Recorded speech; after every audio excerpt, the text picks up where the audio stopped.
यीशु नाम,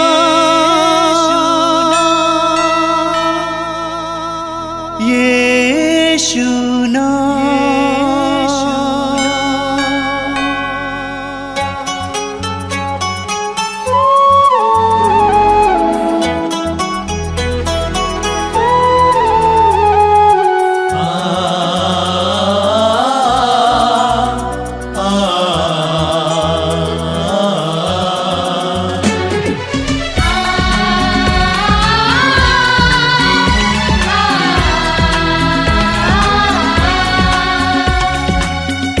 पूरब से पश्चिम तक, उत्तर से दक्षिण तक, पूरब से पश्चिम तक, उत्तर से दक्षिण तक, गूंजे गूंजे यीशु नाम, यीशु नाम। पूरब से पश्चिम तक, उत्तर से दक्षिण तक, गूंजे गूंजे यीशु नाम, यीशु नाम।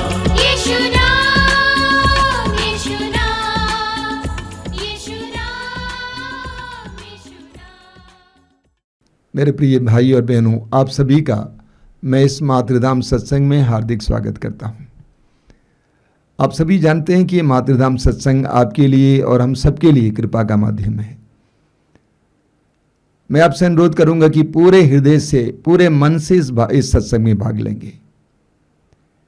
कुछ समय प्रभु के लिए निकालिए। प्रभु ने अपने पवित्र वचन में कहा है, जिस नाप से तुम नापोगे उसी नाप से तुम्हारे लिए नापा जाएगा। इसलिए प्रभु के लिए समय निकालेंगे, ये जानबूझकर निकालेंगे। कई लोग कहते हैं कि हमारे पास समय की कमी है, समय निकालिए। प्रभु आपके जीवन में बहुत सारी आशीषें देना चाहते हैं। अनुग्रह के सिंहासन के पास आइए, आइए बोलिए hallelujah, hallelujah, hallelujah, hallelujah, hallelujah. हम लोग इस सत्संग को शुरू करते हैं प्रभु की स्तुति के द्वारा, क्योंकि प्रभु की स्तुति में बहुत बड़ी शक्ति है। मैं जानता हूं कि आप में से कई लोग विभिन्न प्रकार की समस्याओं के कारण, पीड़ाओं के कारण बहुत ज़्यादा चिंतित हैं, दुखी हैं, उदास हैं, कभी कभी आंसू भी बहाते हैं। सुसमाचार में हम पढ़ते हैं, प्रभु यीशु ने उस विधवा से जिसका एकमात्र बेटा मर गया था, प्रभु ने कहा रोना नहीं। और मैं आपसे कहना चाहता हूं, रोना नहीं। अपने आंसुओं को प्रभु की स्तुति में परिवर्तित कीजिए।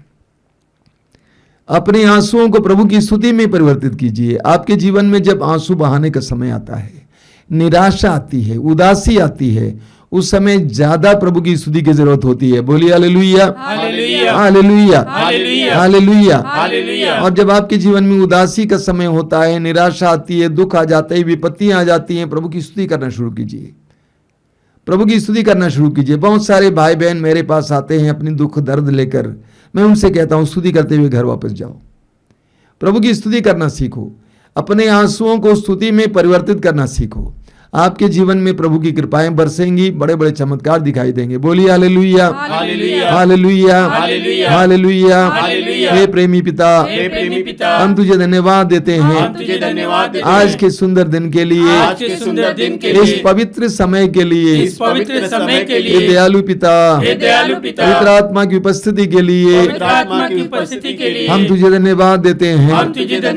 पवित्र आत्मा के द्वारा आज्ञा देने के लिए, ज्ञान देने के लिए, विश्वास का वरदान देने के लिए हम तुझे धन्यवाद देते हैं। पवित्र आत्मा को भेजकर हमारे होंठों को शुद्ध कीजिए, जिससे हमारी होंठ तेरी स्तुति कर सके। Hallelujah, hallelujah, hallelujah, hallelujah, hallelujah, hallelujah, hallelujah. मेरी आत्मा प्रभु का गुणगान करती है। मेरा मन अपने मुक्तिदाता ईश्वर में आनंद मनाता है। Hallelujah, hallelujah, hallelujah. मेरी आत्मा प्रभु का गुणगान करती है। मेरी आत्मा प्रभु का गुणगान करती है। Hallelujah, hallelujah, hallelujah, hallelujah, hallelujah. Hallelujah. धर्मियों धर्मियों, प्रभु में आनंद मनाओ। प्रभु में आनंद मनाओ। धर्मियों धर्मियों, प्रभु में आनंद मनाओ। प्रभु में आनंद मनाओ। स्तुतिगान करना, स्तुतिगान करना, स्तुतिगान करना स्तुतिगान करना भक्तों के लिए भक्तों के लिए उचित है। उचित है। हालेलुया। हालेलुया। वीणा बजाते हुए वीणा बजाते हुए प्रभु का धन्यवाद करो। प्रभु का धन्यवाद करो। सारंगी पर सारंगी पर उसका स्तुतिगान करो। उसका स्तुतिगान करो। उसके आदर में उसके आदर में नया गीत गाओ। नया गीत गाओ। मन लगाकर मन लगाकर वाद्य बजाओ। वाद्य बजाओ। Hallelujah, hallelujah. हालेलुया। हालेलुया। प्रभु का वचन सच्चा है। प्रभु का वचन सच्चा है। प्रभु का वचन सच्चा है। प्रभु का वचन सच्चा है। उसके समस्त कार्य उसके समस्त कार्य विश्वसनीय है। विश्वसनीय है। हालेलुया। हालेलुया। प्रभु को धार्मिकता प्रभु को धार्मिक और न्याय प्रिय है। और न्याय प्रिय है। पृथ्वी उसकी सत्य प्रतिज्ञता से पृथ्वी उसकी सत्य प्रतिज्ञता से परिपूर्ण है। परिपूर्ण है। Hallelujah, hallelujah. Hallelujah, hallelujah. Hallelujah. Hallelujah. उसके शब्द मात्र से उसके शब्द मात्र से आकाश बना है। आकाश बना है। उसके श्वास मात्र से उसके श्वास मात्र से समस्त तारागण समस्त तारागण व समुद्र का जल वह समुद्र का जल बांध से घेरता बांध से घेरता और महासागर को और महासागर को भंडारों में एकत्र करता है। भंडारों में एकत्र करता है। हालेलुया। हालेलुया। समस्त पृथ्वी समस्त पृथ्वी प्रभु का आदर करे। प्रभु का आदर उसके करे। सभी निवासी उसके सभी निवासी उस पर श्रद्धा रखें। उस पर श्रद्धा रखें। Hallelujah, hallelujah. Hallelujah, hallelujah. Hallelujah. Hallelujah. प्रभु की स्तुति हो, प्रभु की स्तुति प्रभु की हो, आराधना हो, प्रभु की आराधना प्रभु की हो, महिमा हो, प्रभु की महिमा प्रभु की हो, प्रशंसा प्रभु हो। की प्रशंसा। Hallelujah, hallelujah. Hallelujah, hallelujah. Hallelujah, hallelujah, hallelujah, hallelujah, hallelujah, hallelujah, hallelujah, hallelujah, hallelujah. स्तुति आराधना, स्तुति आराधना, स्तुति आराधना, स्तुति आराधना, आराधना, स्तुति आराधना, स्तुति आराधना, स्तुति आराधना, स्तुति। Hallelujah, hallelujah, hallelujah, hallelujah, hallelujah, hallelujah. हम बड़े आनंद के साथ इस समय हमारे भाई और बहन के साथ प्रभु का स्तुति गान करेंगे। सभी से अनुरोध करूंगा, तालियां बजाते हुए अपना मुख खोलकर इस गीत को गाएंगे, प्रभु की स्तुति करेंगे।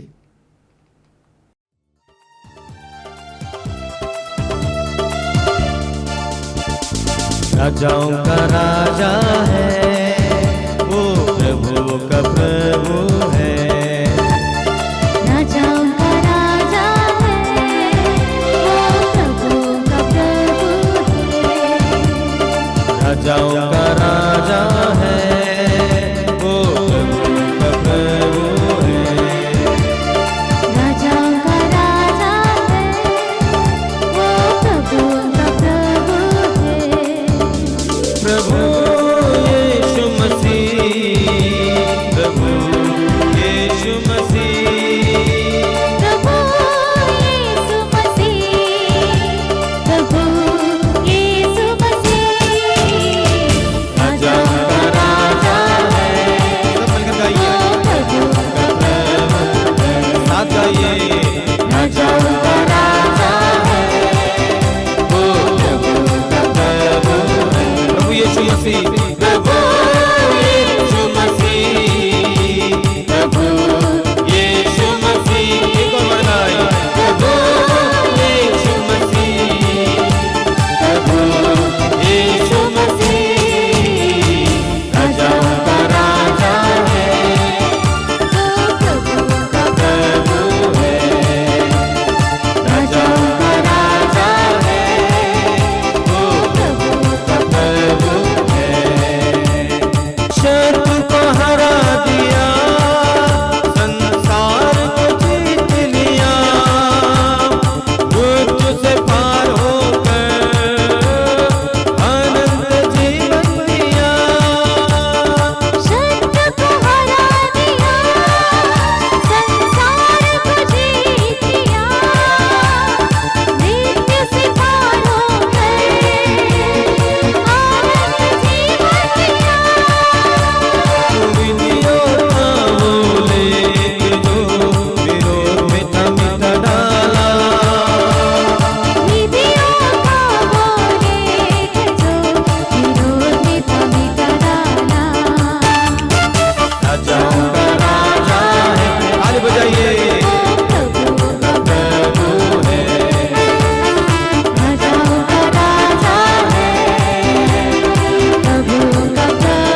बोलिए hallelujah, hallelujah hallelujah. Hallelujah. Yeshu की स्तुति हो, यीशु की स्तुति हो, यीशु को धन्यवाद, यीशु को धन्यवाद, पिता की स्तुति हो, पिता की स्तुति हो, पिता को धन्यवाद, पिता को धन्यवाद, पवित्र आत्मा की स्तुति हो, पवित्र आत्मा की स्तुति, पवित्र आत्मा को धन्यवाद। पवित्र आत्मा को धन्यवाद। अपनी आंखें बंद कीजिए।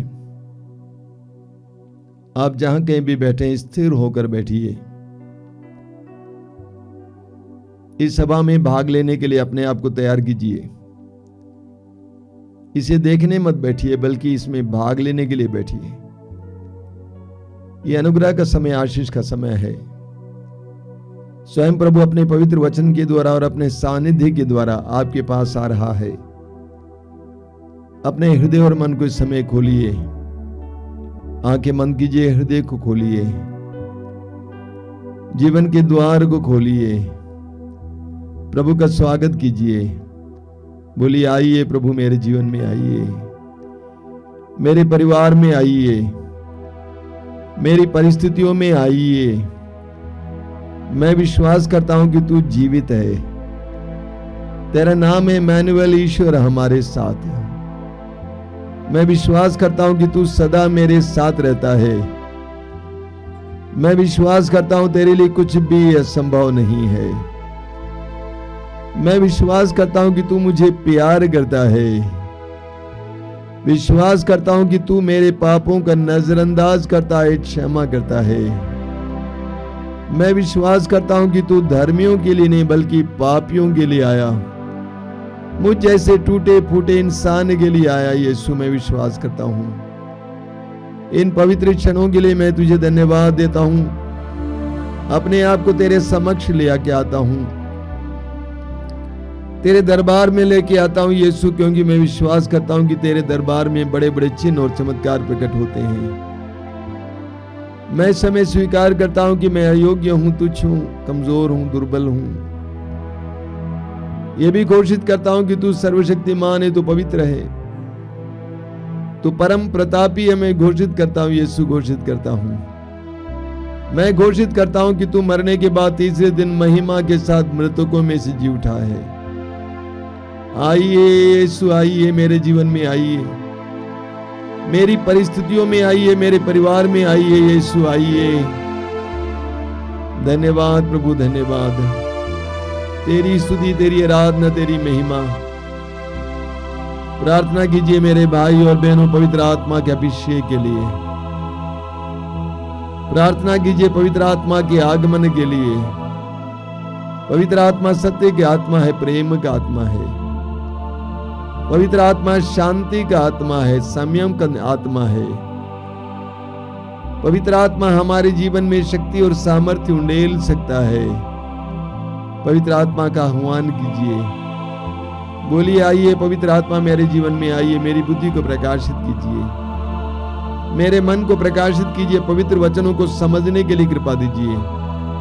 उन पवित्र वचनों के द्वारा मेरे जीवन में कार्य करने के लिए आइए पवित्र आत्मा, आइए पवित्र आत्मा, आइए पवित्र आत्मा। हमारे भाई बहनों के साथ, बहन के साथ मिलकर इस समय हम पवित्र आत्मा का आह्वान करेंगे, पवित्र आत्मा के आगमन के लिए प्रार्थना करेंगे। आंखें बंद रखिए, गीत को अपनाइए, गीत के साथ साथ गाकर पवित्र आत्मा का आह्वान कीजिए।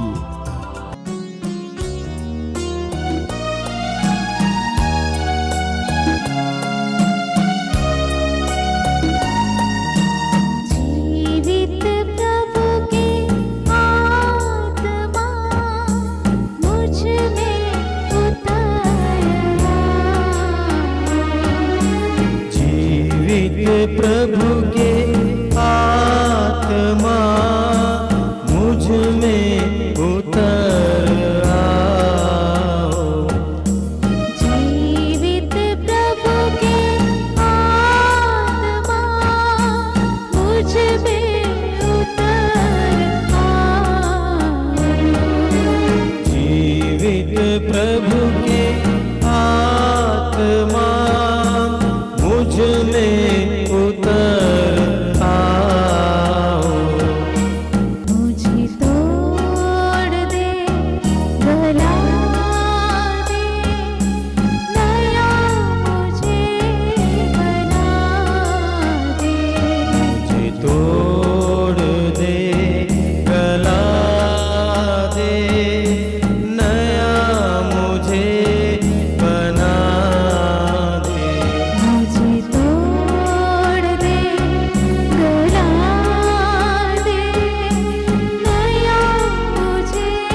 सबको जय यीशु।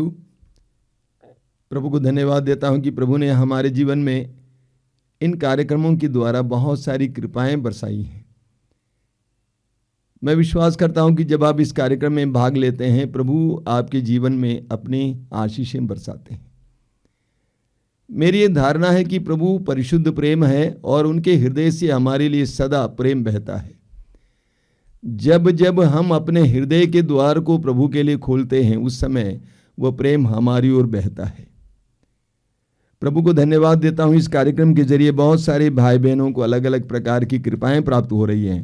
Hallelujah, hallelujah, hallelujah, hallelujah, hallelujah, hallelujah, hallelujah, hallelujah. एक बहन ने अपना नाम नहीं बताया है, अपनी बहन के लिए प्रभु को धन्यवाद देती हैं। उन सबका विश्वास बहुत कमजोर था, प्रार्थना में भाग लेने से पूरे परिवार का विश्वास बढ़ गया है। इतना ही नहीं, बहन को दमे का रोग था, सांस लेने में परेशानी थी, दमे का रोग था, उस रोग से उसको पूरी तरह से चंगाई मिल गई। इसके लिए वो प्रभु को धन्यवाद देती है। बोलिए हालेलुया, हालेलुया, हालेलुया। हालेलुया। इन दिनों मुझे देखने को मिलता है कि बहुत सारे युवक युवतियां प्रभु की ओर आकृष्ट हो रहे हैं। पढ़े लिखे युवक युवतियां प्रभु के वचनों को सुनने के लिए वे आतुर हैं। कम से कम 2 लोग मेरे पास आए थी बनारस की। उन्होंने कहा कि हम चाहते हैं कि प्रभु की इच्छा के अनुसार हम जीवन जिए। वे लगातार प्रभु के वचनों को सुनती हैं, प्रार्थना करती हैं, प्रभु की कृपाएं प्राप्त करती हैं। बहुत आत्मापूर्ण लोग हैं। प्रभु को धन्यवाद देते हैं कि प्रभु इन दिनों बहुत सारे युवक युवतियों को अपने करीब बुला रहे हैं। God bless you my children. प्रभु आप सबको आशीष दे। बोलिए hallelujah, hallelujah, hallelujah, hallelujah, hallelujah. Hallelujah. मेरे प्रिय भाई और बहनों, प्रभु यीशु ने हमें वह सशक्त, सुंदर और सबसे आदर्श प्रार्थना सिखाई है, हे हमारे पिता की प्रार्थना।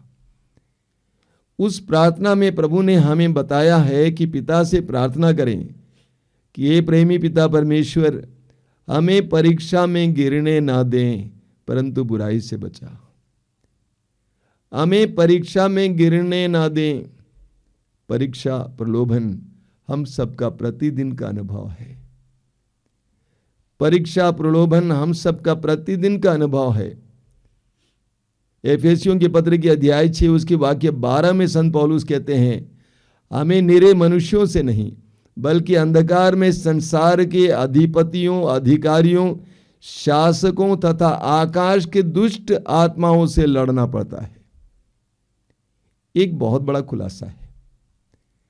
हमारा शत्रु हमारा पड़ोसी नहीं है, भाई बहन नहीं है, पति नहीं है, पत्नी नहीं है, वे नहीं है जो हमें दुख देते रहते हैं, बल्कि पौलुस कहते हैं हमें निरे मनुष्यों से नहीं बल्कि अंधकार में संसार के अधिपतियों, अधिकारियों, शासकों तथा आकाश के दुष्ट आत्माओं से लड़ना पड़ता है। ये एक सच्चाई है। इस सच्चाई को जानना जरूरी है। संसार में जीने के लिए सांसारिक बातों को जानना ही काफी नहीं है, आध्यात्मिक बातों को भी जानना जरूरी है। पौलुस कहते हैं कि हमें हमेशा अंधकार में संसार के अधिकारियों, अधिपतियों, शासकों और दुष्ट आत्माओं से लड़ना पड़ता है। ये जीवन एक संघर्ष है, एक युद्ध है। पौलुस ने कितनी सच बात कही है कि हमें हर समय विभिन्न प्रकार की दुष्ट आत्माओं से लड़ना पड़ता है। वासना की आत्मा से लड़ना पड़ता है, लालच की आत्मा से लड़ना पड़ता है, ईर्ष्या जलन की आत्मा से लड़ना पड़ता है, स्वार्थ की आत्मा से लड़ना पड़ता है, क्रोध की आत्मा से लड़ना पड़ता है, आलस्य की आत्मा से लड़ना पड़ता है, उदासी की आत्मा से लड़ना पड़ता है, निराशा की आत्मा से, शोक की आत्मा से निरंतर हमें लड़ना पड़ता है। ये आप और मेरा अनुभव है, प्रति पल का अनुभव, प्रतिदिन का अनुभव। पेतरुस इसी बात को दूसरे ढंग से रखते हैं। पेतरुस का पहला पत्र अध्याय 5 वाक्य 8 में पेतरुस कहते हैं, आप संयम रखें, जागते रहें। आप संयम रखें, जागते रहें। आपका शत्रु शैतान दहाड़ते सिंह की तरह विचरता है, ढूंढते रहता है कि किसे फाड़ खाएं। पेतरुस भी हमारे सामने आध्यात्मिक रहस्यों के बारे में खुलासा कर रहे हैं। पेतरुस कहते हैं आप संयम रखें और जागते रहें। क्यों? क्योंकि आपका शत्रु शैतान, शैतान शब्द का अर्थ ही शत्रु है, आपका शत्रु शैतान दहाड़ते सिंह की तरह विचरता है और ढूंढते रहता है कि किसे फाड़ खाएं। हम सभी जानते हैं कि शैतान ने कितनी जिंदगियों को फाड़ कर बर्बाद कर डाला है, कितने परिवारों को फाड़ कर बर्बाद कर डाला है, कितने रिश्ते तोड़कर बर्बाद कर डाला है।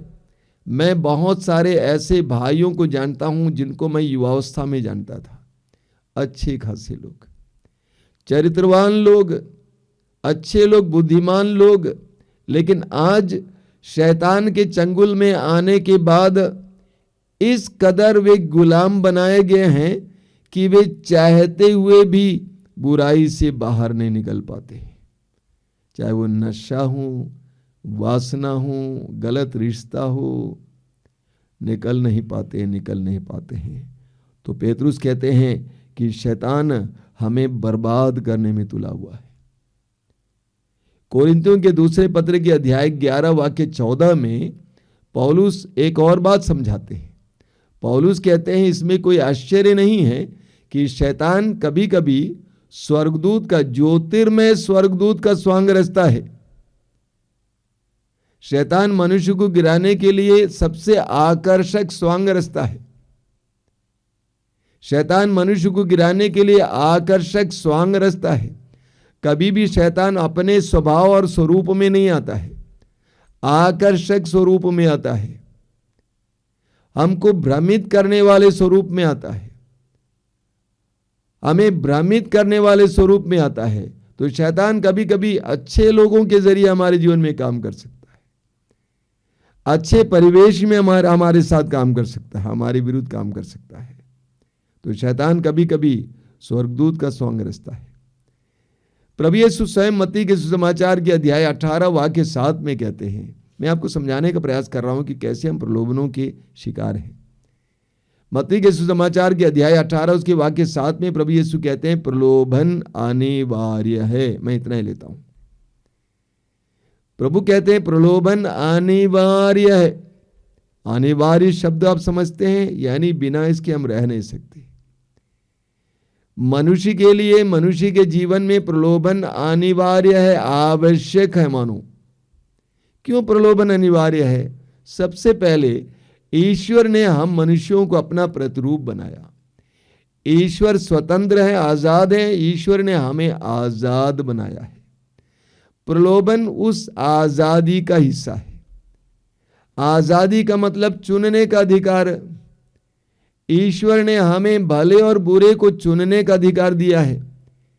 विधि विवरण ग्रंथ के अध्याय 30 उसके वाक्य 15 और 19 में पढ़ते हैं, प्रभु कहते हैं मैं तुम्हारे सामने जीवन और मृत्यु, भलाई और बुराई दोनों रखता हूं, तुम चुनो।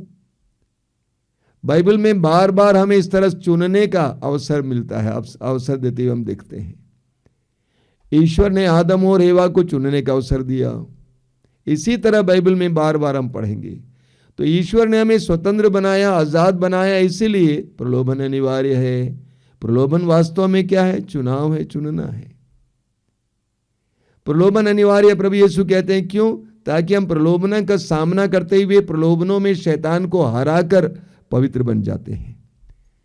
यानी हमें आगे बढ़ने के लिए, हमें पवित्र बनने के लिए, हमें जीवन में सफल होने के लिए प्रलोभन एक माध्यम भी है, एक बाधा है। उसको तोड़कर हम आगे जा सकते हैं। तो प्रभु का वचन हमें सिखाता है कि हमारे जीवन में हमें प्रलोभनों का सामना करना पड़ता है, परीक्षाओं का सामना करना पड़ता है। हम बाइबल में बड़े बड़े लोगों का उदाहरण पाते हैं, आगे हम मनन करेंगे। उनके जीवन में प्रलोभन आया। कलीसिया के इतिहास में बड़े बड़े संतों के बारे में पढ़ते हैं, उनके जीवन में प्रलोभन आया। बहुत बड़े संत फ्रांसिस असीसी, कितना प्रलोभन उनको हुआ था। तो प्रलोभन हमारे लिए अनिवार्य है, हमारे जीवन में बना रहता है। मैं आज आपके सामने बाइबल के 2 खास प्रलोभनों को आपके सामने रखना चाहता हूं। पहला है उत्पत्ति ग्रंथ अध्याय 3 में हेवा और आदम के लिए, आदि मानव के लिए प्रलोभन। वचन में हम पढ़ते हैं कि ईश्वर ने मनुष्य को, आदम और हेवा को एक सुंदर बगान में रखा, अदन बगान में, और कहा कि तुम इसके अधिकारी हो, नाम दो किसी को भी, कोई भी नाम दो, ये इसका तुम अधिकारी हो। और ईश्वर ने उनके सामने भी एक चुनाव देखा, चुनने का मौका दिया। ईश्वर ने कहा कि सारे पेड़ों के फल खा सकते हो, लेकिन बीचों बीच जो पेड़ है उसका फल नहीं खाना, उसका फल खाओगे तुम्हारी आंखें बंद हो जाएंगी, तुम मर जाओगी। ईश्वर वहां से अड़ जाता है और वहां पर सांप आ जाता है, सर्प आ जाता है, शैतान आता है और हेवा से पूछता है क्या ईश्वर ने कुछ कहा है इसके बारे में। हेवा बताती है कि ईश्वर ने कहा यदि तुम इसको खाओगी मर जाओगी। और शैतान एक विपरीत बात बताता है, सच्चाई यह है इसको खाओगी तुम्हारी आंखें खुल जाएंगी और तुम ईश्वर के बराबर हो जाओगी, ईश्वर के सदृश हो जाओगी। शैतान ने हेवा से कहा यदि तुम इस फल को खाओगी तो तुम्हारी आंखें बंद नहीं होंगी, बल्कि तुम्हारी आंखें खुल जाएंगी और तुम ईश्वर के सदृश हो जाओगी। शैतान ने हेवा से जो कहा बहुत ही आकर्षक बात थी, तर्कपूर्ण बात। अंग्रेजी में एक सुंदर गीत है, open my eyes O lord, मेरी आंखों को खोल दे प्रभु। सुंदर गीत है, हम लोग बराबर गाते भी हैं, बोलते भी हैं, प्रभु मेरी आंखों को खोलिए, मेरे नयनों को खोलिए। हिंदी में हम लोग वो गीत गाते हैं, मेरे दिल में बसने वाले प्रभु मुझे तेरे जैसा बना दे। तो शैतान ने जो कहा हेवा को, बिल्कुल तर्कपूर्ण बात थी, हेवा को बहुत अच्छी लगी, क्योंकि शैतान ने कोई गलत बात नहीं कहा। शैतान ने कहा कि अगर तुम इसको खाओगी तुम्हारी आंखें खुल जाएंगी और तुम ईश्वर के सदृश हो जाओगी। कितनी अच्छी बात है। मैं एक बात आपके सामने रखना चाहता हूं, प्रलोभन अक्सर तर्कपूर्ण होता है, लॉजिकल होता है। शैतान हमारे सामने कोई उटपटांग बात नहीं लाता है, तर्कपूर्ण बात लाता है। आंखें खुलना अच्छी बात है, ईश्वर के सदृश होना अच्छी बात है, हमें ईश्वर के सदृश होना चाहिए, बनना चाहिए, उनकी तरह बनना चाहिए, अच्छी बात है। तो प्रलोभन अक्सर इस तरह तर्कपूर्ण रहता है। यही कारण है कि आधुनिक इंसान आसानी से गिर जाता है। आधुनिक इंसान को तर्क चाहिए। एक छोटा उदाहरण लीजिए, एक छोटा सा बच्चा है, उसको बताया जाए ऐसा नहीं करना, तो बच्चा क्या जवाब देगा? बच्चा पूछेगा क्यों। हर जगह आधुनिक इंसान क्यों रखता है, क्या कारण है। हमारे बाप दादा ये नहीं सोचते थे, वे तर्कपूर्ण नहीं थे, वे कहते थे अच्छा नहीं है, ये प्रभु की दृष्टि में बुरा है, ऐसा नहीं करना चाहिए, बस, क्योंकि लिए दूसरा कोई जवाब नहीं है। तो आधुनिक इंसान तर्क के अनुसार जाता है, इसलिए आसानी से शैतान के पंजे में आ जाता है। वो शैतान के उस तंत्र में आ जाता है, उस फंदे में आ जाता है, क्योंकि तर्क के अनुसार वो आगे बढ़ता है। तो सबसे पहली बात यह है कि शैतान जो भी प्रलोभन लाता है वो तर्कपूर्ण बात को लेकर आता है। मैं यहां पर उदाहरण नहीं देना चाहता हूं, बहुत सारे उदाहरण आप अपने जीवन से देख सकते हैं। आपको लगा कि अच्छा है, ऐसी बात शैतान आपके सामने लाएगा ताकि आप आराम से गिर जाएं।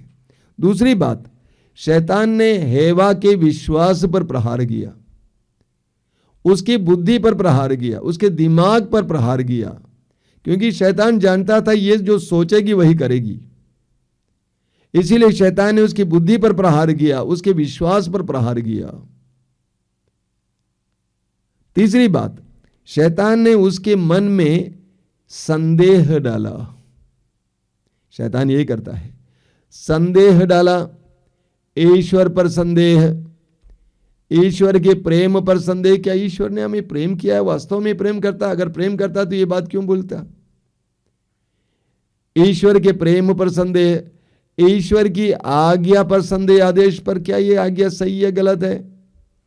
ईश्वर के वचन पर संदेह, प्रभु ने जो कहा क्या वो वचन भरोसामंद है? तो शैतान ने उसके मन में एक संदेह डाला।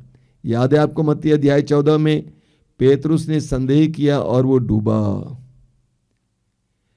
तो हेवा और आदम ने संदेह किया ईश्वर पर, ईश्वर की वाणी पर, ईश्वर के आदेश पर।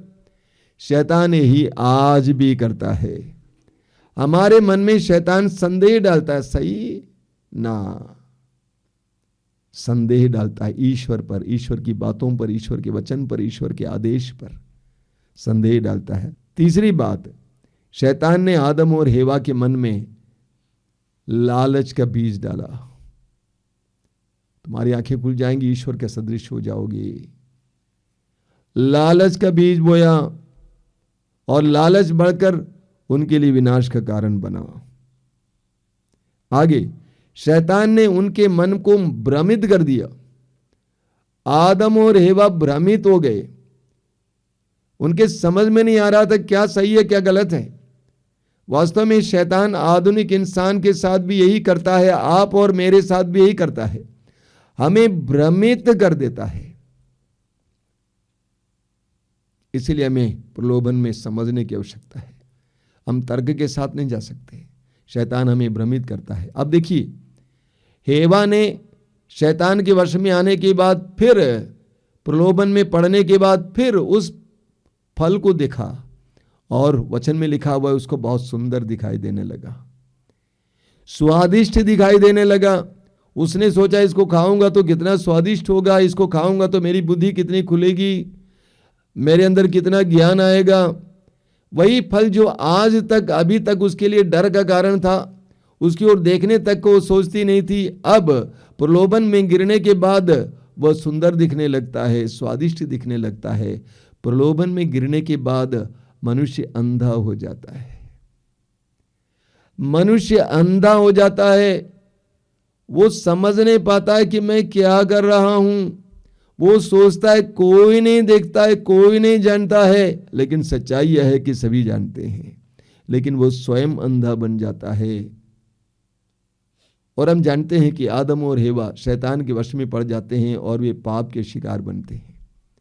दूसरा प्रलोभन है प्रभु यीशु का प्रलोभन। लूकस के सुसमाचार के अध्याय 4 में हमें इसके बारे में पढ़ने को मिलता है। सबसे पहली बात यह है, प्रभु यीशु कितनी बार प्रभु यीशु को प्रलोभन हुआ था? कुछ लोग कहते हैं 3 बार, बिल्कुल नहीं। सुसमाचार में बताता है कि वो 40 दिन उनको प्रलोभनों से गुजरना पड़ा। अलग अलग प्रकार के प्रलोभन उसके सामने रखे जा रहे थे, लेकिन 40 दिन और 40 रात के उपवास और प्रार्थना के बाद जब वो आध्यात्मिक रूप से पुष्ट हो गए, पवित्र आत्मा से भर गए, उस समय शैतान प्रभु के सामने 3 खास प्रलोभन लाता है। सबसे पहली बात जो हमें जानना और मनन करने की आवश्यकता हुई है कि प्रभु यीशु के सामने शैतान ने यह खास प्रलोभन उस समय लाया जब यीशु आध्यात्मिक रूप से पुष्ट हो गए थे, आध्यात्मिकता की पराकाष्ठा में थे, ऊंचाई पर थे। शैतान यही करता है। जब हम लोग आध्यात्मिक रूप से अच्छे होंगे, परिवार में सब कुछ अच्छा होगा, उसी समय शैतान मारेगा। जब हम लोग ऊंचाई पे हैं, उस समय शैतान मारेगा ताकि हम गिरेंगे तो हमारी हड्डियां टूट जाएंगी। यही शैतान करता है। तो पहली बात यह है कि जब प्रभु यीशु अपने आध्यात्मिक अनुभव की चोटी पर थे, उस समय शैतान ये 3 बड़े प्रलोभन उनके सामने लाता है। 3 प्रलोभन क्या क्या हैं? सबसे पहले प्रभु यीशु को 40 दिन और 40 रात के उपवास और प्रार्थना के बाद इतनी भूख लगी होगी, आप सोच सकते हैं। वो चल नहीं पाते रहे होंगे। वचन में लिखा हुआ है कि वो बहुत कमजोर हो गए। ऐसे में शैतान आता है और कहता है, यदि तुम ईश्वर के पुत्र हो, ये काम कर, इन पत्थरों को रोटियों में परिवर्तित कर और उसे खा ले। प्रलोभन क्या है? सबसे पहली बात, शैतान कह रहा है कि तुम्हारे अंदर शक्ति है, सामर्थ्य है, तुम ईश्वर के पुत्र हो। 40 दिन और 40 रात के उपवास और प्रार्थना के द्वारा तुम्हारे अंदर आध्यात्मिक ताकत आई है और उस ताकत को अपने लिए इस्तेमाल कर रोटी बनाओ और खा जाओ। पूरे सुसमाचारों में हम पढ़ते हैं कि प्रभु यीशु ने बहुत सारे चमत्कार और चिन्ह प्रकट किया, लेकिन एक भी चमत्कार या चिन्ह प्रभु ने अपने लिए प्रकट नहीं किया। यानी शैतान की प्रेरणा यह थी, शैतान उकसा रहा था कि ईश्वर के द्वारा दिया गया यह सामर्थ्य, ईश्वर से प्राप्त यह अधिकार, यह शक्ति अपने लिए इस्तेमाल करो। प्रभु ने इनकार किया। आज हमें देखने को मिलता है समाज से प्राप्त ताकत, शक्ति, अधिकार, पद को कैसे दुरुपयोग किया जाता है। हर स्तर पे, राजनीति के स्तर पे, धर्म के स्तर पे, हर स्तर पर उनको प्राप्त अधिकार और पद का और शक्ति का कैसे दुरुपयोग किया जाता है, यहां तक कि दूसरों को कष्ट देने के लिए दुरुपयोग किया जाता है। ऐसे में प्रभु यीशु का प्रलोभन हमारे लिए एक सुंदर उदाहरण है। प्रभु ने इनकार किया। दूसरा है कि शैतान ने कहा कि इन पत्थरों को रोटी बना दो और खा जाओ। तो प्रभु यीशु ने क्या कहा? मनुष्य केवल रोटी से नहीं जीता बल्कि परमेश्वर के मुख से निकलने वाले हर एक वचन से। यानी प्रलोभन क्या था? सिर्फ रोटी से जीने के लिए प्रलोभन। आधुनिक इंसान का ये मैं सोचता हूं सबसे बड़ा प्रलोभन है। भोजन पर ही जोर है, शरीर पर ही जोर है, शारीरिक सुंदरता, शारीरिक पुष्टता, शारीरिक स्वास्थ्य, लेकिन अन्य बातों का ख्याल नहीं किया जाता है। शरीर को बनाना, शरीर को यानी अंग्रेजी में कहा जाता है बॉडी सेंटर्ड लाइफ, शरीर केंद्रित जीवन। प्रभु यीशु ने कहा कि मनुष्य केवल रोटी से नहीं जीता बल्कि परमेश्वर के मुख से निकलने वाले हर एक वचन से जीता है। अगला प्रलोभन क्या था? प्रभु यीशु को यरूशलेम मंदिर की चोटी तक ले जाता है शैतान और कहता है कि कूदो, अगर तुम ईश्वर के पुत्र हो तो कूदो, तुम गिरोगे और तुम्हें कुछ नहीं होगा, क्योंकि लिखा हुआ है कि तुम्हारे दूत तुम्हारी रक्षा करेंगे।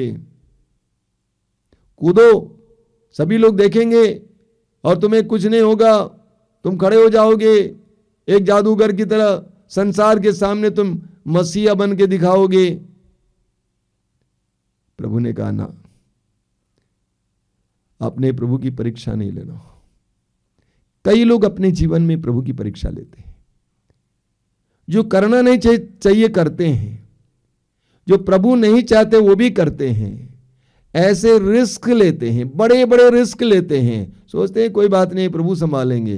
नहीं, जो प्रभु नहीं चाहते हैं रिस्क लेते हैं और प्रभु को परीक्षा में डालने का प्रयास करते हैं। प्रभु ने कहा, लिखा है अपने प्रभु ईश्वर की परीक्षा मत लो। तीसरा प्रलोभन, यह भी महत्वपूर्ण है। प्रभु यीशु को पहाड़ की चोटी पर ले जाता है और सारे संसार को दिखाता है कि यह सब मेरा है, मैं तुमको दे दूंगा सांसारिक वैभव। क्या करना होगा? तुम्हें मेरी आराधना करनी होगी। बहुत जबरदस्त उदाहरण है आधुनिक इंसान का। मैं सोचता हूं ये एक बहुत बड़ा प्रलोभन है। सांसारिक वैभव के लिए, सांसारिक उपलब्धि के लिए, चीजों के लिए, पोजेशन के लिए, धन के लिए, पद के लिए, अधिकार के लिए शैतान कहता है मेरी आराधना करो, थोड़ा सा समझौता कर लो। झूठ बोलने से क्या जाता है? थोड़ा सा झूठ बोलना अच्छा है, तुम्हें फायदा हो तो। हिसाब किताब थोड़ा टेढ़ा मेढ़ा करो, अगर तुमको फायदा है तो अच्छी बात है। शैतान यही कहता है मेरी आराधना करो। प्रभु ने कहा, लिखा है अपने प्रभु ईश्वर को छोड़कर और किसी की आराधना मत करो। सवाल यह खड़ा होता है कि प्रभु यीशु ने शैतान का या प्रलोभनकर्ता का कैसे सामना किया? प्रभु यीशु ने शैतान के साथ कोई बातचीत शुरू नहीं की। प्रभु यीशु ने कहा, हट जाओ शैतान, हट जाओ शैतान। हम मनुष्यों को प्रभु यीशु से सीखने की आवश्यकता है। चाहे कोई भी व्यक्ति हो, कोई भी चीज हो, हमारे सामने प्रलोभन के रूप में आता है, हमें कहना है हट जाओ शैतान, दैट्स ऑल। प्रारंभ में ही बोलना है, बातचीत नहीं करना, मोलभाव नहीं करना। बाद में आप शैतान से बच नहीं पाएंगे। आपको लगता है कि शैतान मुझे अपने वश में करने के लिए आ रहा है, इस पैसे के द्वारा, इस पद के द्वारा, इस नर के द्वारा, इस नारी के द्वारा। तो हमें शैतान से कहना हट जाओ शैतान, हट जाओ शैतान। यह हमें प्रभु यीशु सीखना है। प्रभु यीशु शैतान से ऐसे कैसे कह पाए? क्योंकि उन्होंने 40 दिन और 40 रात उपवास और प्रार्थना की। 40 दिन और 40 रात उपवास और प्रार्थना करने के बाद प्रभु के अंदर शैतान को हट जाओ शैतान कहने के लिए सामर्थ्य आया।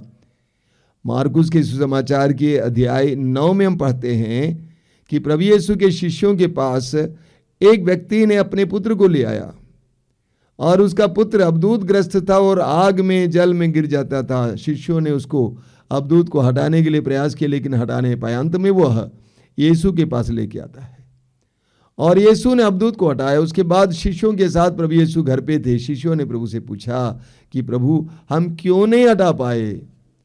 मार्कुस अध्याय 9 वाक्य 29 में आप पढ़ेंगे, प्रभु ने कहा ये जाति सिवाय उपवास और प्रार्थना के नहीं हटाई जा सकती है।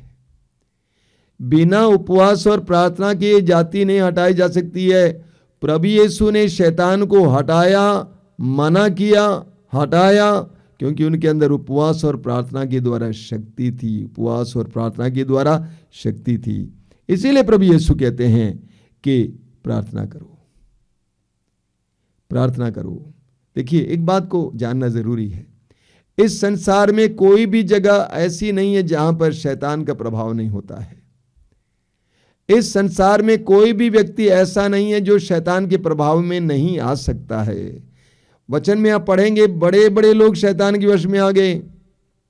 इस्राएल का राजा साउल, जिसको प्रभु ने नियुक्त किया था, सामुएल के द्वारा अभिषिक्त किया था, उसने प्रभु की आज्ञा का उल्लंघन किया। प्रभु के हृदय के अनुसार चुना गया अभिषिक्त राजा दाऊद, जो 40 साल तक इस्राएल पर शासन किया, वह गिर गया। एक नारी को नहाते हुए देखकर वो गिर गया। सुलेमान, जिसके बारे में बाइबल में कहा गया कि प्रज्ञापूर्ण राजा, संसार से के सबसे प्रज्ञापूर्ण राजा, वो भी गिर गया। सैमसन के बारे में हम पढ़ते हैं न्यायकर्ताओं के ग्रंथ के अध्याय 15, 16 इत्यादि में।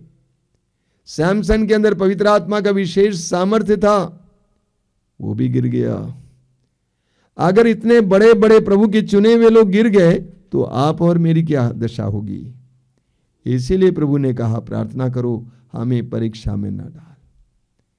इसीलिए प्रभु ने कहा मार्कुस अध्याय 14 वाक्य 38 में, जागते रहो और प्रार्थना करते रहो जिससे तुम परीक्षा में न पड़ जाओ, क्योंकि तुम्हारी आत्मा तो तत्पर है लेकिन शरीर दुर्बल है। जागते रहो और प्रार्थना करते रहो। मेरे प्रिय भाई और बहनों, प्रलोभन हर मनुष्य का अनुभव है, लेकिन प्रलोभन में ना गिरने के लिए हमें प्रार्थना करने की जरूरत है। व्यक्तिगत रूप से प्रार्थना करने की जरूरत है। व्यक्तिगत रूप से प्रार्थना करने की जरूरत है, क्योंकि प्रार्थना ही शैतान को हराने का एकमात्र शस्त्र है। व्यक्तिगत रूप से प्रार्थना करने की जरूरत है कि प्रभु मुझे परीक्षा में गिरने ना दे, मुझे परीक्षा में गिरने ना दे। हमें पारिवारिक रूप से भी प्रार्थना करने की जरूरत है। पति काफी दूर काम के लिए गया हुआ है, पत्नी की जिम्मेदारी है बच्चों के साथ, उनके लिए प्रार्थना करना, प्रभु जमाना खराब है, माहौल खराब है, मेरे पति को, हमारे पिता को हर तरह की बुराई से बचाए रखना, प्रलोभन में गिरने नहीं देना। बेटा या बेटी दूर पढ़ने के लिए गए हैं, माहौल बहुत खराब है, कई बार मैं आपको बोल चुका हूं, बहुत खराब है, हर प्रकार की बुराई का तूफान चल रहा है। ऐसे में खड़ा रहना, सुरक्षित रहना बहुत कठिन है। ऐसे में माँ बाप की जिम्मेदारी बनती है कि वे अपने बेटे के लिए, बेटी के लिए निरंतर प्रार्थना करें कि प्रभु मेरे बेटे को, मेरी बेटी को प्रलोभन में गिरने नहीं देना। हमें प्रार्थना करने की जरूरत है। इसीलिए प्रभु यीशु कहते हैं प्रार्थना करो, हे पिता हमें परीक्षा में गिरने ना दे, हमें परीक्षा में गिरने ना दे। हमें एक दूसरे के लिए प्रार्थना करने की जरूरत है। हमें, अगर आप मसीही हैं, विश्वासी हैं, पुरोहितों और धर्म बहनों के लिए प्रार्थना करने की जरूरत है। अगर पुरोहित या धर्म बहन है, आपको पारिवारिक लोगों के लिए प्रार्थना करने की जरूरत है। सब के सामने यही समस्या है, प्रलोभन, परीक्षा। हमें निरंतर प्रार्थना करनी है, हे पिता हमें परीक्षा में ना गिरने दें, बल्कि बुराई से बचा। आमीन। आइए हम प्रार्थना करें।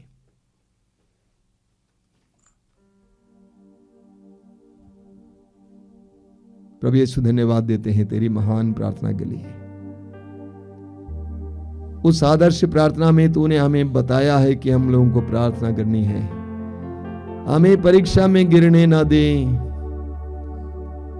तू स्वयं परीक्षा में गिरने से बचा, क्योंकि तू प्रार्थना में ताकत पाया था। प्रभु यीशु हमें भी प्रार्थना में जीवन जीने की कृपा दीजिए। प्रार्थना में जीवन जीने के बावजूद भी हमें परीक्षाओं का सामना करना पड़ता है। उन क्षणों में हमें बचा के रखना यीशु। तेरे दूतों को भेजकर हमारी हर परिस्थिति में हमें बचा के रखना यीशु, बचा के रखना यीशु, बचा के रखना। तू ही हमारा एकमात्र संरक्षण है, रक्षक है। तेरा पवित्र रक्त हमें संरक्षण देता है। धन्यवाद यीशु, धन्यवाद। तेरी स्तुति, तेरी आराधना, तेरी महिमा। पिता परमेश्वर, सुत प्रभु ईश्वर, पावन आत्मा ईश्वर, तेरी स्तुति हो, महिमा गान हो, तेरी प्रशंसा भी हो। पिता परमेश्वर, सुत प्रभु ईश्वर, पावन आत्मा ईश्वर, तेरी स्तुति हो, महिमा गान हो, तेरी प्रशंसा भी हो। आराधना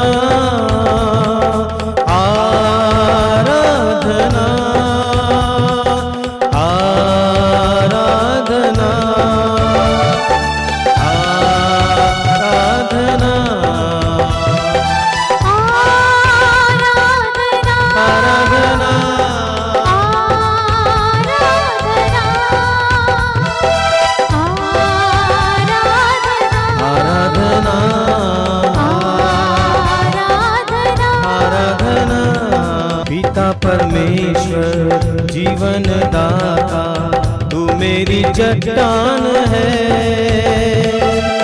तू मेरा बल है, तू मेरी ढाल है, जीने का आधार है। पिता परमेश्वर जीवन दाता, तू मेरी चट्टान है, तू मेरा बल है, तू मेरा ढाल है, जीने का आधार है। आराधना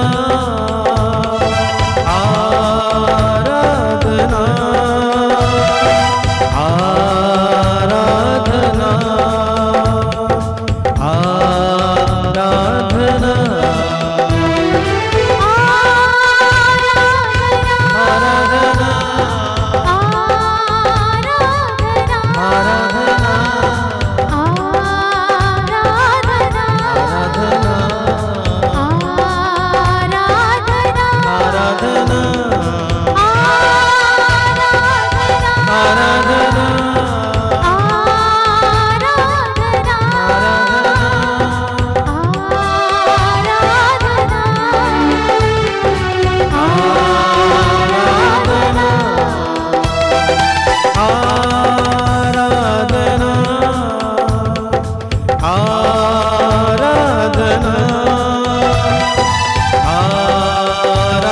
आराधना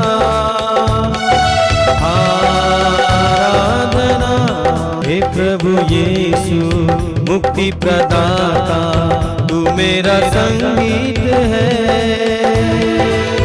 तू मेरा मीत है, तू मेरा गीत है, सब कुछ तू ही तो है।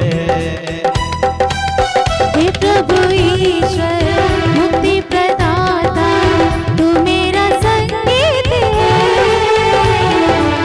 तू मेरा मीत है, तू मेरा गीत है, सब कुछ तू ही तो है। आराधना आराधना आराधना आराधना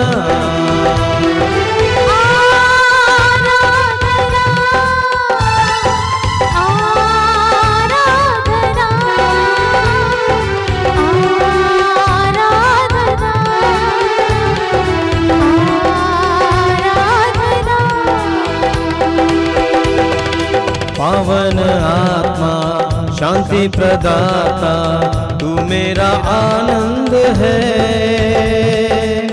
तू मेरा ज्ञान है, तू मेरा प्राण है, मेरा सहारा तू है।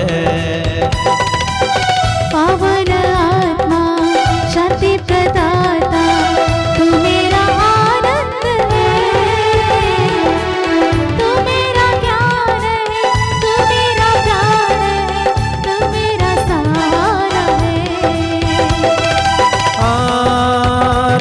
आराधना आराधना आराधना आराधना आराधना आराधना आराधना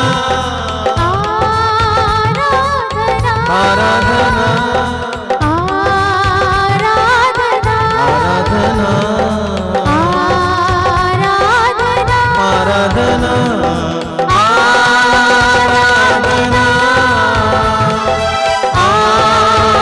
आराधना आराधना आराधना। आइए प्रभु की स्तुति करें। Hallelujah hallelujah hallelujah hallelujah hallelujah hallelujah. Yeshu की स्तुति, यीशु की महिमा, यीशु की आराधना। सभी लोग प्रभु की स्तुति करें ऊंची आवाज में। Hallelujah hallelujah hallelujah hallelujah hallelujah hallelujah hallelujah hallelujah. Yeshu Yeshu Yeshu Yeshu Yeshu Yeshu Yeshu Yeshu. Yeshu की महिमा, यीशु की स्तुति, यीशु की आराधना, यीशु की जय जयकार हो। Hallelujah hallelujah hallelujah hallelujah hallelujah hallelujah hallelujah.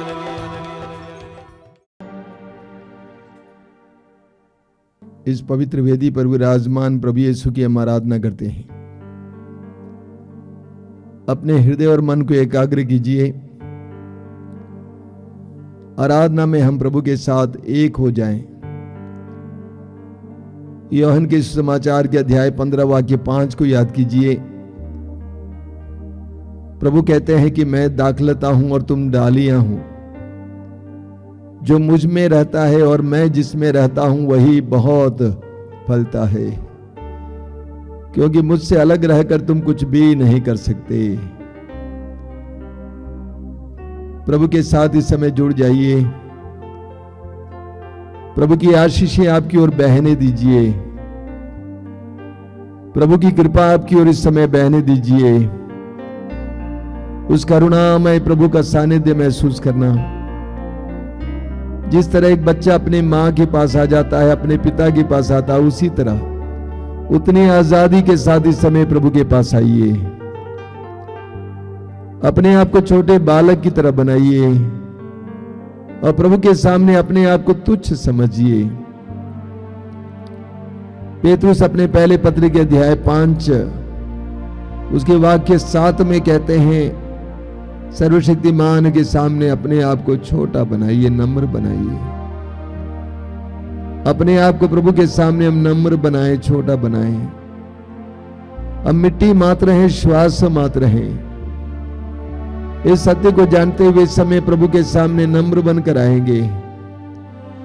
प्रभु से कहिए कि मैं स्वीकार करता हूं कि प्रभु मैं मिट्टी मात्र हूं, मैं श्वास मात्र हूं, मैं हूं जो सो तेरे कारण है। तू ही मेरा कारण है प्रभु, तू ही मेरा निमित्त है, तू ही मेरे जीवन का स्रोत है। तूने स्वयं कहा, डरो नहीं, आदि और अंत मैं हूं, जीवन का स्रोत मैं हूं। मैं इस समय अंगीकार करता हूं, स्वीकार करता हूं और इस समय घोषित करता हूं कि तू ही मेरे जीवन का स्रोत है। बिना तेरे मैं दुर्बल हूं, कमजोर हूं। तूने स्वयं कहा कि मुझसे अलग रहकर तुम कुछ भी नहीं कर सकते। ये सच्चाई है प्रभु। मैं इस समय अंगीकार करता हूं, स्वीकार करता हूं, घोषित करता हूं। मैंने अपने जीवन में तुझसे अलग रहकर जो भी करने का प्रयास किया वो व्यर्थ निकला। इस समय मैं अपने जीवन की हर परिस्थिति को तेरे सामने लाता हूं यीशु। मेरे परिवार की परिस्थिति को तेरे सामने लाता हूं, मेरे घर की परिस्थिति को तेरे सामने लाता हूं यीशु, मेरे व्यक्तिगत परिस्थिति को तेरे सामने लाता हूं। हम थक गए प्रभु, बोझ से दब गए हैं। अलग अलग प्रकार का बोझ हमारे सिर पर है। हम विश्वास के साथ तेरी आवाज सुनकर तेरे पास आए हैं प्रभु यीशु। तूने आवाज दी थी, थके मांदे बोझ से दबे लोगों तुम सबके सब मेरे पास आओ, मैं तुम्हें विश्राम दूंगा। तेरी आवाज को सुनकर हम तेरे सामने आए हैं यीशु। विश्वास करते हैं कि तू हमारी दर्द और पीड़ा को अपने ऊपर उठाएगा, क्योंकि तेरे वचन में लिखा हुआ है वो हमारे रोगों को अपने ऊपर लेता था और हमारे दुखों से वो लदा हुआ था। मैं अपने परिवार के दुख पीड़ाओं को तेरे कंधे पर रख देता हूं यीशु। हमें स्वतंत्र करेगा। मैं विश्वास करता हूँ, विश्वास के साथ तेरी उपस्थिति में बैठा हूँ। आंखें बंद करना मेरे भाई मेरी बहन, आंखें बंद करके समय प्रभु की उपस्थिति में बैठिए। अपने हृदय को प्रभु के सामने खोलिए, अन्ना की तरह, सामुएल की मां हन्ना की तरह, जिसने कहा कि मैं प्रभु के सामने अपने हृदय को उंडेल रही थी, अपने हृदय को खोल रही थी। विश्वास और भरोसे के साथ अपने हृदय को समय प्रभु के सामने खोलिए। दर्द पीड़ा को प्रभु के सामने समर्पित करना, विश्वास के साथ, भरोसे के साथ समर्पित कीजिए, समर्पित कीजिए, समर्पित कीजिए।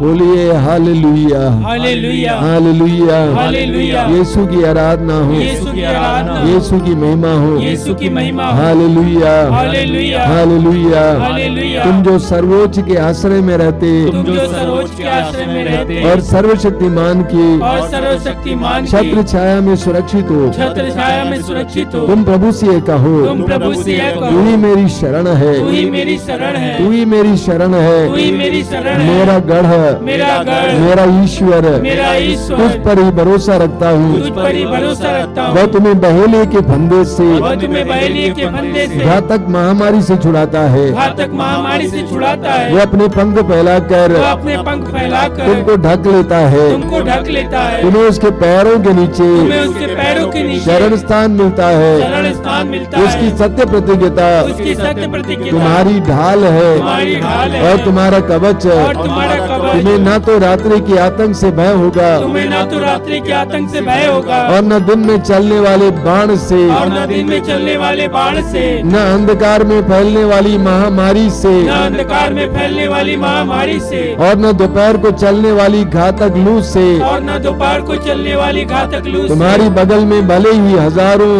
तुम्हारे बगल में भले ही हजारों और तुम्हारी दाहिनी ओर लाखों ढेर हो और जाए, तुम्हारे दाहिनी ओर लाखों ढेर हो जाए, किंतु तुमको कुछ नहीं होगा। तो तुमको कुछ नहीं होगा। तुम अपनी आंखों से देखोगे तुम अपनी आंखों से देखोगे कि किस प्रकार कि किस प्रकार विधर्मियों को दंड दिया जाता है, धर्मियों को दंड दिया जाता है, क्योंकि प्रभु तुम्हारा आश्रय है। क्योंकि प्रभु तुम्हारा आश्रय है। तुमने सर्वोच्च ईश्वर को तुमने सर्वोच्च ईश्वर को अपना शरण स्थान बनाया अपना है। शरण स्थान बनाया है। तुम्हारा कोई अनिष्ट नहीं होगा। हमारा कोई अनिष्ट नहीं होगा। महामारी तुम्हारे घर के निकट महामारी तुम्हारे घर के निकट नहीं आएगी, नहीं आएगी, क्योंकि वो अपने दूतों को आदेश देगा क्योंकि वो अपने दूतों को आदेश कि देगा तुम जहाँ कहीं भी जाओगे कि तुम जहाँ कहीं भी वो जाओगे तुम्हारी रक्षा वे करें, तुम्हारी रक्षा वो करेंगे। तुम्हें अपने हाथों पर उठा लेंगे वे तुम्हें अपने हाथों में उठा लेंगे कि कहीं तुम्हारे पैरों को कहीं तुम्हारे पैरों को पत्थर से चोट न लगे। पत्थर से चोट लगे। Hallelujah, hallelujah, hallelujah, hallelujah, hallelujah, hallelujah,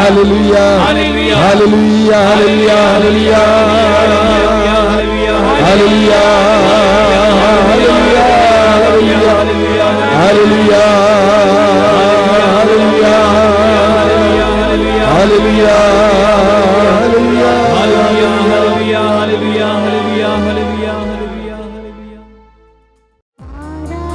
आराधना करें पिता ईश्वर की, आराधना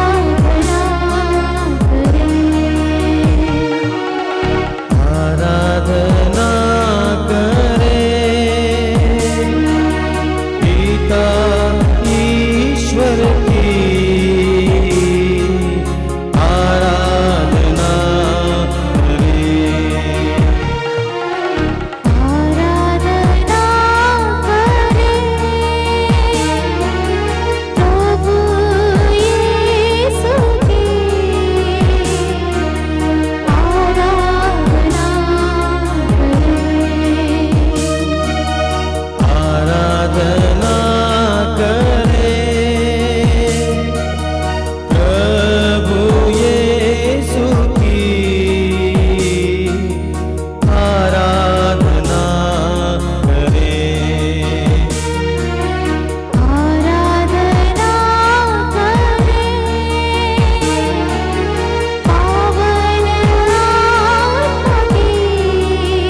वंदना करे।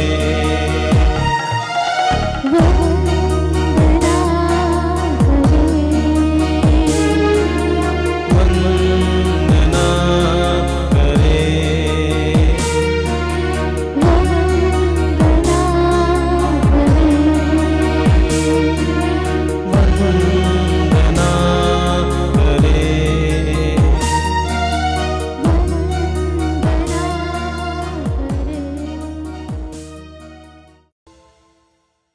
अपनी आंखें खोलिए।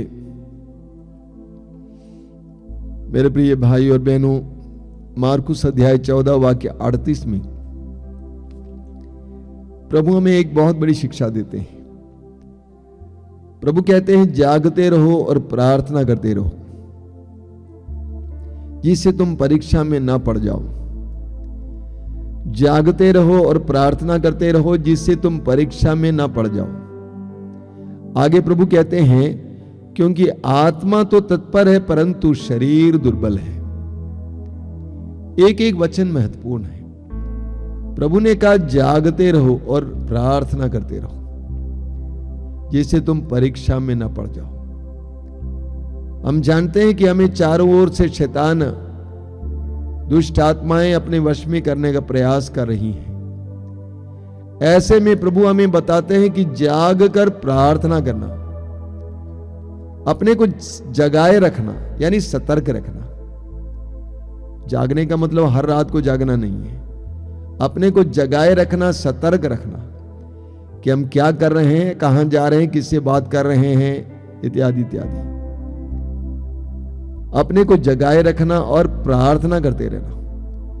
जब हम प्रार्थना करते हैं हमें प्रभु की तरह सामर्थ्य मिलता है, शैतान का सामना करने के लिए शक्ति मिलती है। जब हम प्रार्थना करते हैं हमें पवित्र आत्मा का आवरण मिलता है, हमें पवित्र आत्मा का सामर्थ्य मिलता है और शैतान हमारे ऊपर हमला नहीं कर पाएगा, शैतान हमें हरा नहीं पाएगा जिस तरह प्रभु यीशु को शैतान हरा नहीं पाया। आगे प्रभु यीशु एक रहस्य बताते हैं। वो रहस्य क्या है? आत्मा तो तत्पर है परंतु शरीर दुर्बल है। यानी प्रभु हमें बता देते हैं कि तुम्हारा शरीर दुर्बल है। इस सच्चाई को जानो। तुम कितने भी बलवान क्यों ना हो, तुम्हारी इच्छा शक्ति कितनी मजबूत क्यों ना हो, इस सत्य को जानो कि तुम्हारा शरीर दुर्बल है। इसका कोई भरोसा नहीं। कभी ये तुझे धोखा दे तुम्हें नहीं मालूम है। इसलिए इस शरीर को शैतान के विरुद्ध खड़ा करने के लिए, शैतान के उस चंगुल से बचाए रखने के लिए शरीर में पवित्र आत्मा के अभिषेक की जरूरत है। प्रेरित चरित्र अध्याय 1 वाक्य 8 में प्रभु यीशु स्वयं कहते हैं कि जब पवित्र आत्मा तुम पर उतरेगा तो तुम्हें सामर्थ्य मिलेगा, तुम्हें सामर्थ्य मिलेगा। लूकास अध्याय 24 वाक्य 49 में पढ़ेंगे। वहां पर हम पढ़ते हैं प्रभु ने शिष्यों से कहा कि तब तक तुम शहर में बने रहो जब तक कि तुम ऊपर की शक्ति से संपन्न ना हो जाओ। ये ऊपर की शक्ति क्या है? पवित्र आत्मा की शक्ति से संपन्न ना हो जाओ। हमारे जीवन में हम कई बार गिरे हैं। क्यों गिरे हैं? क्योंकि हमें पवित्र आत्मा की शक्ति प्राप्त नहीं थी। हमारी इच्छा शक्ति काफी नहीं है, हमारा शारीरिक सामर्थ्य काफी नहीं है। हमें पवित्र आत्मा के अभिषेक की जरूरत है, पवित्र आत्मा की शक्ति की जरूरत है। पेतरुस के अंदर पवित्र आत्मा की शक्ति नहीं थी, इसीलिए वो हार गया, यीशु को छोड़कर भाग गया। 3 बार यीशु का अस्वीकार किया, इनकार किया। लेकिन पवित्र आत्मा से भर जाने के बाद वही पेतरुस सामर्थ्यवान बन जाता है, उसके अंदर शक्ति आ जाती है, शैतान का सामना करने के लिए सामर्थ्य मिलता है। तो प्रार्थना के द्वारा हमें पवित्र आत्मा का अभिषेक मिलता है। पवित्र आत्मा का अभिषेक शैतान से लड़ने के लिए हमारे लिए एक शक्तिशाली गढ़ बन जाता है, किला जैसे बन जाता है। आज हम प्रभु से प्रार्थना करेंगे कि प्रभु मुझे प्रार्थना का वरदान दीजिए ताकि मेरे जीवन में सामर्थ्य रहे, शक्ति रहे, शैतान के हर फंदे से बचने के लिए, हर प्रलोभन से बचने के लिए। बोलिए hallelujah, hallelujah, hallelujah, hallelujah, hallelujah, hallelujah, hallelujah, hallelujah, hallelujah, hallelujah. हे प्रभु यीशु, हे प्रभु यीशु, तूने हमें सिखाया है, तूने हमें सिखाया है, इस तरह प्रार्थना करो। इस तरह प्रार्थना हे करो। प्रेमी पिता, हे प्रेमी पिता, हमें परीक्षा में गिरने ना दे, हमें परीक्षा में गिरने ना दे, हमें परीक्षा में गिरने ना दे, हमें परीक्षा में गिरने ना दे, परंतु बुराई से बचा। परंतु बुराई से बचा। हम आज इस समय प्रभु हम इस समय प्रभु इसी प्रार्थना को दोहराते हैं, इसी प्रार्थना को दोहराते हमें हैं। परीक्षा में गिरने ना दे, हमें परीक्षा में गिरने ना दे, हमें परीक्षा में गिरने ना दे। हमें परीक्षा में गिरने ना दे। पवित्र आत्मा की शक्ति से पवित्र आत्मा की शक्ति से हमें भरपूर कीजिए, हमें भरपूर कीजिए। पवित्र आत्मा के सामर्थ्य से पवित्र आत्मा के सामर्थ्य से हमें ढक दीजिए, हमें ढक दीजिए। शैतान के हर प्रलोभन का शैतान के हर प्रलोभन का सामना करने के लिए, सामना करने के शैतान लिए, के हर फंदे से शैतान के हर फंदे से बचने के लिए बचने के लिए पवित्र आत्मा का सामर्थ्य दीजिए, पवित्र आत्मा का सामर्थ्य पवित्र दीजिए। आत्मा का अभिषेक दीजिए। पवित्र आत्मा का अभिषेक hallelujah, hallelujah, hallelujah, hallelujah, hallelujah, hallelujah, hallelujah, hallelujah, hallelujah, hallelujah, hallelujah, hallelujah, hallelujah, hallelujah, hallelujah, hallelujah, hallelujah. Hallelujah.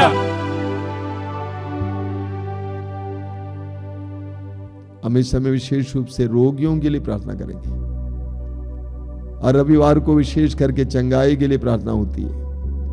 चंगाई देने वाला यीशु है, हम लोग मात्र प्रार्थना करेंगे, लेकिन चंगाई देते हैं प्रभु यीशु एक सत्य है। आज ही आपने साक्ष्य सुना है कि कैसे प्रभु हमें चंगाई देते हैं। आपके बीच में भी कई साक्षी होंगे कि इस सत्संग के दौरान, इस प्रार्थना के दौरान कैसे प्रभु हमें चंगाई देते हैं।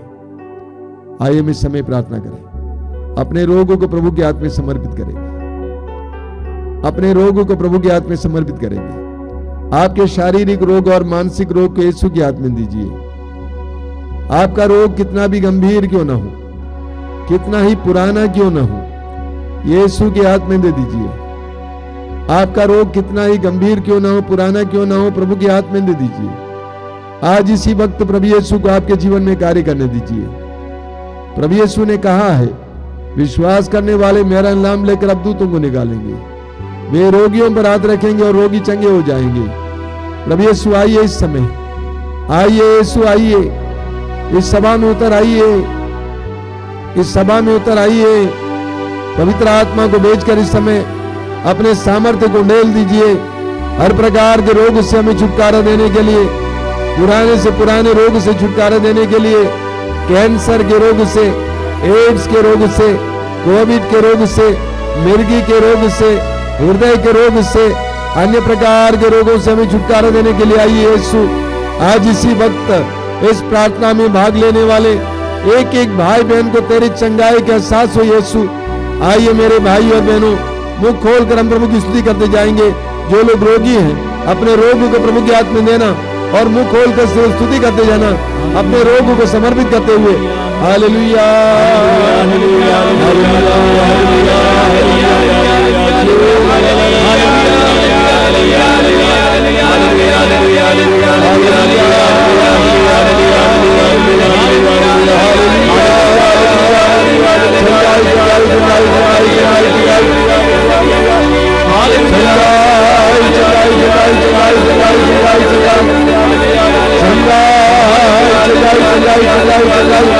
हर तरह के रोग से, पुराने से पुराने रोग से, गंभीर से गंभीर रोग से इसी वक्त चंगाई चंगाई चंगाई चंगाई। हालेलुया,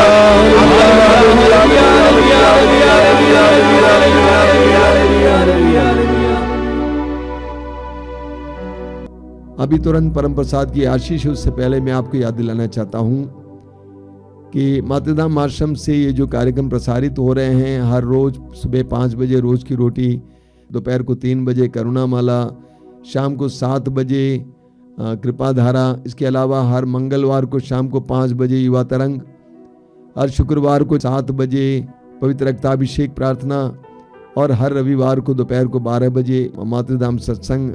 इन सारे कार्यक्रमों में भाग लीजिए और प्रभु की आशीष पाइए। May God bless you. आप जब इस समय आराधना के इस आशीष के समय जो लोग तेल और पानी लाए अपने हाथ में उठा के पकड़ेंगे आशीष के लिए, प्रभु इन सारी चीजों को आशीष दे। बोलिए हालेलुया।